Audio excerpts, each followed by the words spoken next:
Two roads diverged in a yellow wood, and sorry I could not travel both. And be one traveler long I stood, and looked down one as far as I could, to where it bent in the undergrowth. I shall be telling this with a sigh, somewhere ages and ages hence, two roads diverged in a wood, and I took the one less traveled by, and that has made all the difference. Welcome to Pat's Pop Show. What did Frost mean by the road less traveled? I think I know. There are two ways you can live your life. You can go to school and get a job, get married and have kids, or you could take the road less traveled. You could drink Coke, or you could drink Squirt. But not a lot of people drink Squirt anymore, and I'm wondering why. Look at that beautiful yellow can. It looks like sunshine. The italicized red of the font of the logo, the burst of green suggesting growth. Thirst quencher since 1938.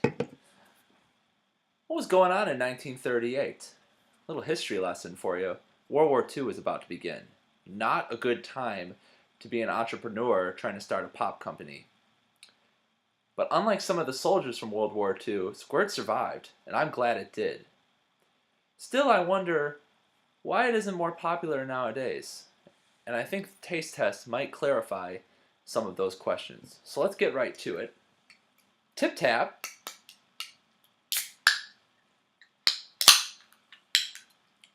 Now, Squirt is a little different from the pops we've reviewed so far. It's called a naturally flavored citrus soda. Naturally flavored citrus pop, of course.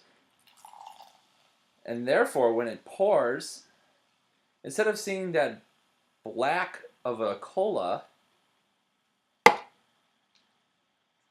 you've got an almost saltwater looking pop. Lots of bubbles on the side of the glass. Murky. Very different from what we're used to here on the Pop Show. Heavy scent of citrus. Not sure what citrus though, so let's give it a taste. Ooh, that's tart. Interesting flavor.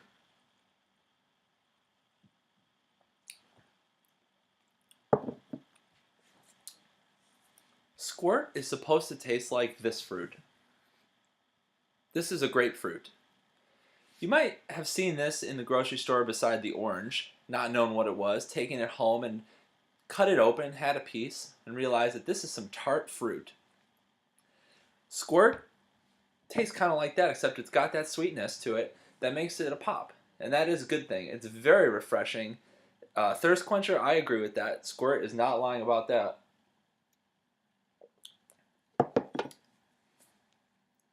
I would love to drink this on a hot day. I'd like to drink it in the sun at a party. I'm aware of college kids and young people mixing this with vodka or perhaps gin, and it works as a wonderful mixer. I think it works better alone. Of course, Squirt's biggest audience and biggest consumer base is the elderly, and old folks love Squirt. They're buying Squirt by the case, and I, for one, can't wait to count myself as one of them. If getting old means buying more Squirt, then count me in. When I retire from the four-year university, where I'm a tenured professor in English, very well paid, I hope to have enough money to buy a case of Squirt a couple times a week. So this is a great pop. It's definitely different. It's got a lot of zip, a lot of citrus zest. It makes you pucker your lip like that. And really unusual. It gets a 10 out of 10, of course.